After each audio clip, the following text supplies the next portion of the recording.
The courtroom buzzed with anticipation as the Brown family drama reached its peak.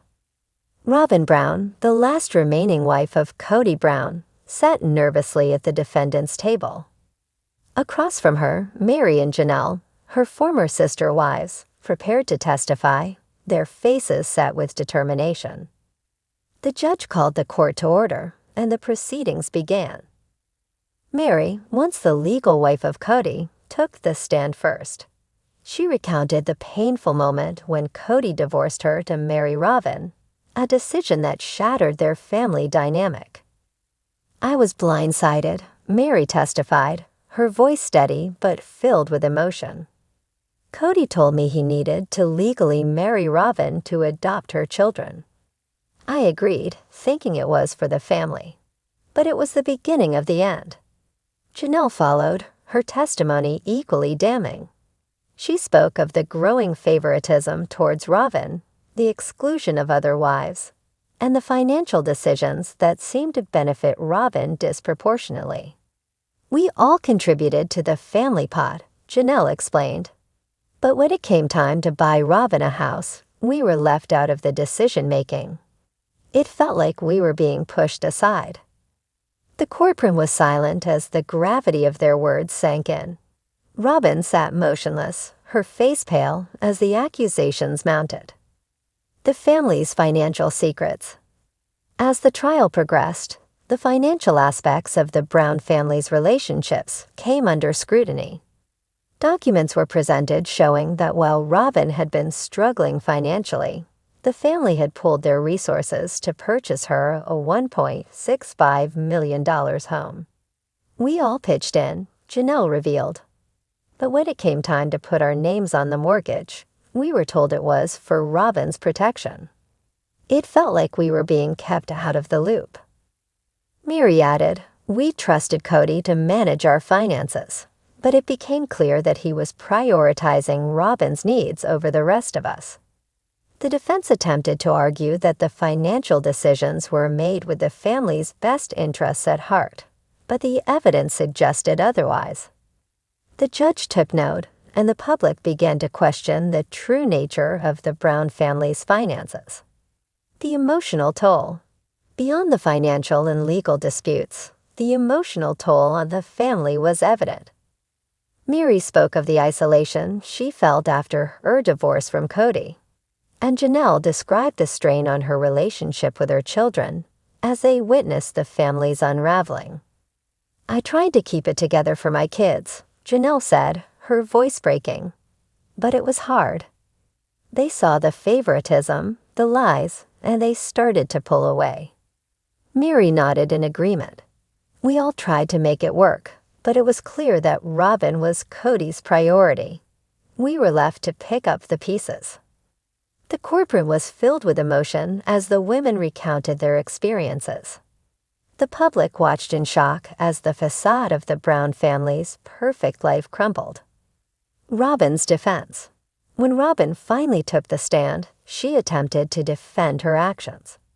She spoke of her love for Kody and her desire to be a part of the family. However, her testimony seemed rehearsed, and many in the courtroom found her explanations lacking.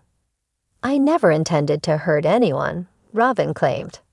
"I love Kody, and I wanted to be a part of his family." But her words rang hollow. The evidence presented by Meri and Janelle painted a different picture, one of manipulation, favoritism, and betrayal. The public's reaction. As the trial concluded, the public reaction was swift and intense. Fans of the Sister Wives series took to social media to express their support for Meri and Janelle. "Finally, the truth is coming out," one fan tweeted. "Robyn has been manipulating Kody and the family for years." Another wrote, "Meri and Janelle are the real victims here. It's about time someone stood up to Robyn." The hashtag Justice for Meri and Janelle trended worldwide, and the Brown family's once glamorous image was tarnished. The aftermath. In the weeks following the trial, the Brown family faced public backlash. Kody attempted to defend his actions, but his credibility had been damaged. Robyn remained silent, her reputation in tatters. Meri and Janelle, however, found solace in their newfound support. They began to rebuild their lives, focusing on their children and personal growth. "I've learned to put myself first," Meri said in a recent interview. "I spent too long trying to please others. Now it's about me." Janelle echoed her sentiments. "It's been a long journey, but I'm finally finding peace." As for Robyn, her future remains uncertain. The public's trust has been broken, and it remains to be seen if she can ever regain her place in the Brown family. For years, or in the Sister Wives viewers suspected that all was not well within the Brown household. But no one could have predicted the explosive courtroom showdown that unfolded on a tense Thursday morning in Flagstaff. Robyn Brown, Kody's last remaining wife and long-rumored favorite, arrived at court in dark sunglasses, gripping a legal pad. Flanked by her attorney, she cut a stark contrast to the two women set to testify against her, Meri and Janelle Brown, who walked in together, heads held high, united for the first time in years. This wasn't just about family. This was about truth, money, betrayal, and manipulation. The courtroom gallery, packed with reporters, fans, and even some estranged Brown children, buzzed with tension. The cameras were not rolling, but every detail would be leaked within hours. And the revelations would break the internet. Chapter 2. Meri breaks her silence. Meri Brown, often seen on Sister Wives as quiet, reserved, and loyal to a fault, was the first to take the stand. But the Meri who spoke that day was not the same woman viewers remembered. "I stayed quiet for a long time," she began, voice calm but strong. "Out of respect for the family, for the children," but silence turned into complicity. The courtroom leaned in. She detailed how, after legally divorcing Kody in 2014 so he could marry Robyn and adopt her children, she was gradually edged out of major family decisions. "He told me it was for legal reasons," she said. "But once Robyn became the legal wife, my voice didn't matter." Financially, emotionally, everything changed. Robyn had his ear, and slowly the rest of us disappeared. The judge nodded.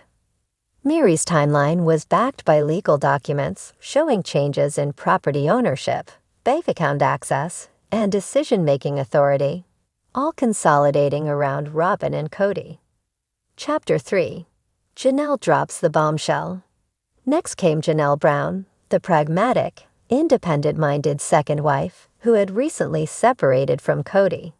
She brought the receipts, literally. "We built this life together," she said, presenting a folder of financial documents. But when Robyn joined the family, everything shifted. Janelle's biggest bombshell, a hidden account. She revealed that funds from the family business, money contributed equally by all wives, had been quietly redirected into a private account controlled by Kody and Robyn. When I confronted Kody, he said it was to keep things simple.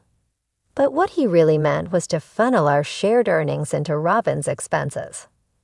Guests filled the room. Among the items paid for from that account, Robyn's $1.65 million home, private school tuition for her children, luxury furniture purchases, and a series of undisclosed legal consultations. "They always said we were equals," Janelle added. But Robyn was the queen, and the rest of us were her servants. Chapter 4. Robyn cracks under pressure. For years, Robyn projected an image of gentle victimhood, a quiet woman who just wanted peace. But the courtroom stripped that away. Robyn took the stand only under pressure from the judge and reluctantly addressed the allegations. "I never asked for special treatment," she claimed, voice quivering. "Kody just wanted to protect me." But the damage was done. Her own digital signature was on documents rerouting funds. Her text messages, subpoenaed and displayed before the court, revealed a shocking pattern of manipulation. In one text to Kody, Robyn wrote, "If they, Meri and Janelle, won't cooperate, maybe we stop sharing with them until they fall in line." The courtroom gasped again. For fans watching online, the verdict was already in. Robyn exposed herself, one fan tweeted. She manipulated her way into the throne, and now she's crying victim again. We're done. Reddit user at SisterWives exposed. Chapter 5. Kody's role and his absence. Kody Brown was noticeably absent from the courtroom. Some say it was on legal advice. Others suggest he simply couldn't face the consequences of his own creation. Regardless, his absence spoke volumes. Meri and Janelle both confirmed that Kody had become unreachable in the weeks leading up to the trial. He refused mediation, declined interviews, and had been living full-time with Robyn, reportedly in near isolation from the rest of the family. But Kody wasn't immune from scrutiny. A forensic accountant testified that Kody had authorized multiple withdrawals from the family LLC and deposited them directly into accounts he shared with Robyn, while Meri and Janelle were left financially hanging. Kody didn't just choose Robyn, Meri said during her final statement. He abandoned the rest of us to build a kingdom where she ruled, and we vanished. Chapter 6. The Internet erupts. Within hours, social media exploded. Hashtags like #RobynExposed, #MeriSpeaks, and #JusticeForJanelle trended across TikTok X, formerly Twitter, and Instagram. YouTubers dissected every testimony. Reddit threads reached thousands of comments within minutes. "We've been saying this for years," one fan posted. Kody and Robyn played everyone, and now it's catching up to them. Even former family members weighed in. Christine Brown, Kody's ex-wife who had long hinted at favoritism, posted a single sentence to Instagram. "Now you know why I left." Mick, Trop. Chapter 7. After the gavel falls. Though the court didn't deliver a criminal sentence, the case was civil. The judge ruled in favor of Meri and Janelle. Robyn and Kody were ordered to repay thousands in misappropriated family funds, and an injunction was placed on further use of the shared LLC without full consent from all members. More importantly, the court of public opinion rendered its own verdict. Robyn's reputation, once carefully managed, was in tatters. TLC released a vague statement promising to review the future of the SisterWives franchise, and rumors of contract terminations began swirling. Meri and Janelle, however, came out stronger than ever. They were offered book deals, speaking engagements, and even podcast opportunities. "We thought we were powerless," Janelle said in a post-trial interview. "But we forgot our worth." Not anymore. Chapter 8. A new era for the Brown women. In the months following the case, Meri and Janelle embarked on a new journey, without Kody, without Robyn, and without the illusion of unity. They launched a new brand together, Brown Rising, a platform aimed at empowering women in polygamous and emotionally abusive relationships. The website crashed within hours of launching due to overwhelming traffic.